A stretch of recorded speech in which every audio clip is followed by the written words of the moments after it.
పూజ అనేది చాలా మనకి ఇంపార్టెంట్. దాన్ని చాలా భక్తితో చేయాలి, చాలా శ్రద్ధతో చేయాలి. ఈ భక్తితో శ్రద్ధతో చేయాలంటే మనం ఎక్కడ కింద పడినదో ఇంకో లేదంటే జెర్సీతో బర్రెతో ఇవన్నీ వాటితో చేసుకొని చేయొచ్చు, కానీ అది కరెక్ట్ కాదు. మనం ఆవు పేడతోనే పూజకు ఉపయోగించాలనేది మన పెద్దలు చెప్పారు, ధర్మం చెప్తుంది, గ్రంథాలు చెప్తున్నాయి. దాన్ని మనం కింద పడకుండా పొద్దున బ్రాహ్మణ ముహూర్తంలో మనం గోమూత్రం కలెక్ట్ చేస్తాం. ఆ కలెక్ట్ చేసేటప్పుడు ఆవు పేడ వేస్తుంది. దాన్ని ఈత తట్టలతో పట్టుకొని మనం ఇట్లా పిడికలుగా తయారు చేసి ప్రత్యేకంగా పూజల కోసం పర్పస్ మనం తయారు చేస్తున్నాం. అది దీనివల్ల ఇంక ఇప్పుడు దీన్ని హోమాన్ని తీసుకెళ్తే మనం అద్భుతం అంటే ఏంటంటే ఆవు యొక్క గొప్పతనాన్ని నిజాన్ని చూపాలన్నది. హోమం చేసినారంటే ఖచ్చితంగా అక్కడ ఒక 10 చినుకులైనా పడుతుంది అన్నది శాస్త్రం చెప్తుంది. నిజమైన అంటే నిజంగా అవన్నీ తీసుకుంటే, కానీ మనం అదే చూపిస్తున్నాం, అదే జరుగుతుంది. మనం నిజాన్ని చూపించాలి. గోవు యొక్క గొప్పతనాన్ని బయటకు తీసుకురావాలంటే నిజాన్ని చూపాలి. గోవు యొక్క గొప్పతనాన్ని మనం బయటకు తీసుకురావాలి, నెక్స్ట్ జనరేషన్ వాళ్ళకి తెలియజేయాలి మనం.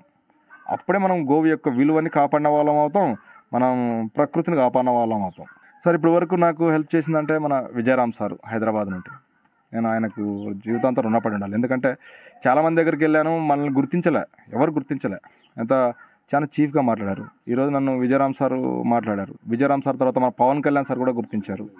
సార్ కూడా మనకు చెప్పారు ఏమని, నీకు ఇంకా ఏం కావాలి, హెల్ప్ కావాలంటే అన్నాడు. కానీ కాకపోతే మేము చెప్పారు సారు, నాకు చాలా సంతోషం. అది ట్రై చేస్తాం, ఇంకా మన శక్తినంత వరకు మనం పోరాడడం, తర్వాత కాని ఎడల అడుగుదామని మేము అనుకుంటున్నాం.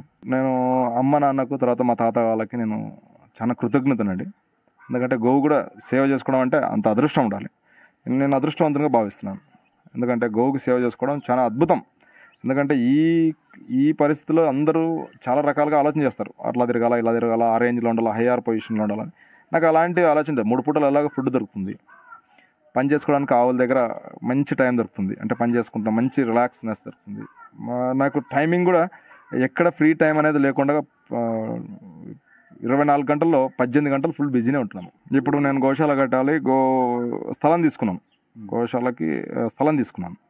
దాంట్లో గోశాల కట్టాలి అంటే నా ముఖ్య ఉద్దేశం ఏంటంటే, గోశాల మనం తయారు చేసామనుకో నెక్స్ట్ జనరేషన్ వాళ్ళు 10 మంది బతుకుతారు, మనం ఇంకా 10 మందికి ఉపాధి చూపొచ్చు, తర్వాత వందల వేల మందికి తెలుస్తుంది గోవు యొక్క గొప్పతనం. లేదంటే ఇవన్నీ అమ్ముకున్నాం అనుకో, అంతరించిపోయింది అనుకోండి, ఇంకా మనం నెక్స్ట్ మనం ఎంత రిస్క్ తీసుకోవాలో తెలియదు.